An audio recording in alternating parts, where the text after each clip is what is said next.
Assalamualaikum warahmatullahi wabarakatuh. Perkenalkan, nama saya Fernanda Primayuda, saya dari kelas 10 IPA 3. Di sini saya akan menjelaskan materi tentang debat. Oke, langsung saja.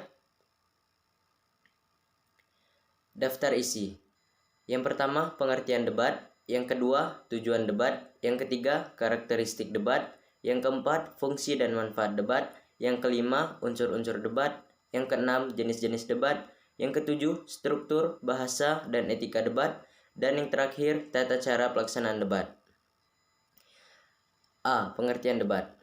Secara umum, debat adalah kegiatan adu argumentasi untuk menyampaikan ide secara logika antara dua pihak atau lebih dalam mendiskusikan atau memutuskan masalah dan perbedaan. Sedangkan menurut KBBI, debat adalah pembahasan atau pertukaran pendapat mengenai suatu hal dengan saling memberi alasan untuk mempertahankan pendapat masing-masing. Selanjutnya B. Tujuan debat. Tujuan debat yaitu untuk meyakinkan orang lain, mendengarkan pendapat-pendapat yang berbeda, dan mendiskusikan atau memutuskan masalah dan perbedaan atas sesuatu hal. Selanjutnya kita ke C, karakteristik debat. Yang pertama, terdapat pihak pro dan kontra. Yang kedua, adanya proses saling mempertahankan pendapat antara kedua belah pihak. Yang ketiga, adanya adu argumentasi yang bertujuan untuk memperoleh kemenangan.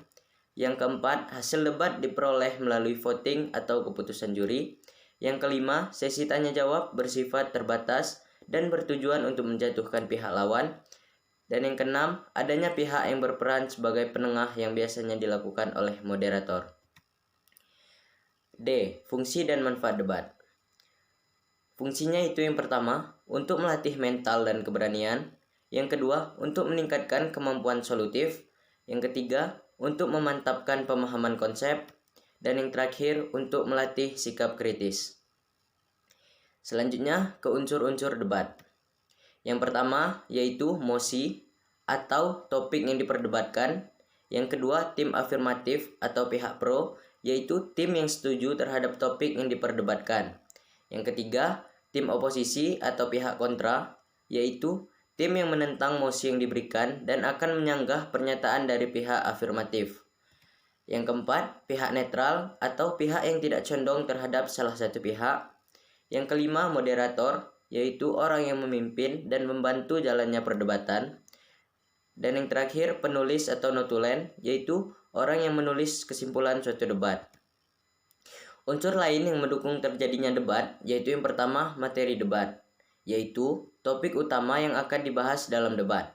Materi debat terdiri atas yang pertama, tema, yang kedua, tujuan, yang ketiga, tahapan, dan keempat, tata tertib. Yang kedua, personalia debat, yaitu semua pihak yang ikut terlibat dalam kegiatan debat.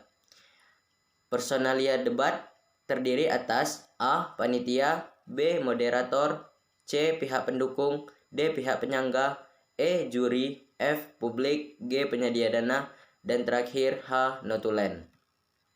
Yang ketiga, fasilitas debat, yaitu semua perlengkapan dan alat yang dibutuhkan agar proses kegiatan debat dapat berjalan dengan baik.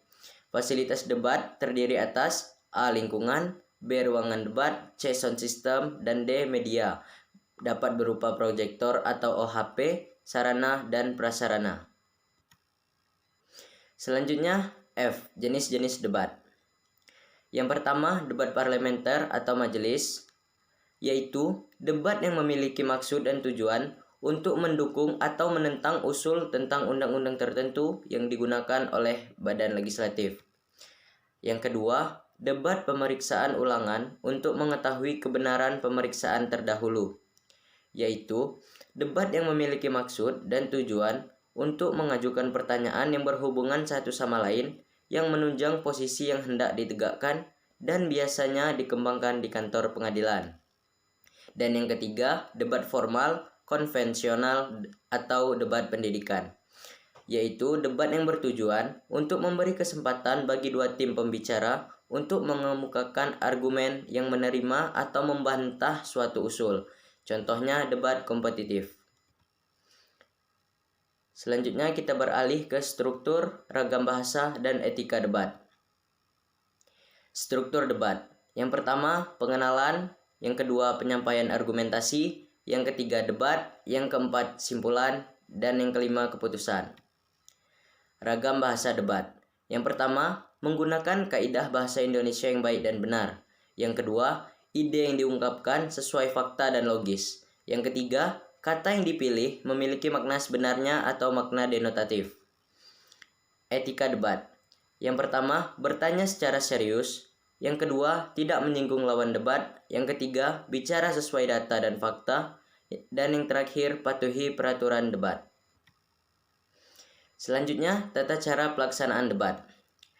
Cara pelaksanaan debat yang baik yaitu yang pertama, memahami peraturan debat. Yang kedua, menyampaikan pertanyaan yang sopan. Yang ketiga, ajukan argumen dengan analisis yang kritis dan masuk akal. Yang keempat, pahami kelemahan dan kelebihan lawan dalam menyampaikan gagasan. Yang kelima, susun argumen ke dalam poin yang singkat dan lugas. Yang keenam, memahami penyelesaian masalah. Yang ketujuh, menyajikan gagasan yang akurat. Dan yang kedelapan, kesimpulan yang dibuat menunjukkan pernyataan final. Untuk melaksanakan debat di sekolah, caranya yaitu yang pertama, guru membagi siswa menjadi 2 kelompok debat. Yang kedua, guru memberi materi untuk debat. Yang ketiga, guru menunjuk anggota pro untuk membacakan materi dengan tanggapan kelompok kontra. Yang keempat, guru menulis inti pembahasan siswa. Yang kelima, guru menambahkan konsep yang belum terungkap. Dan terakhir, guru mengajak siswa untuk membuat kesimpulan.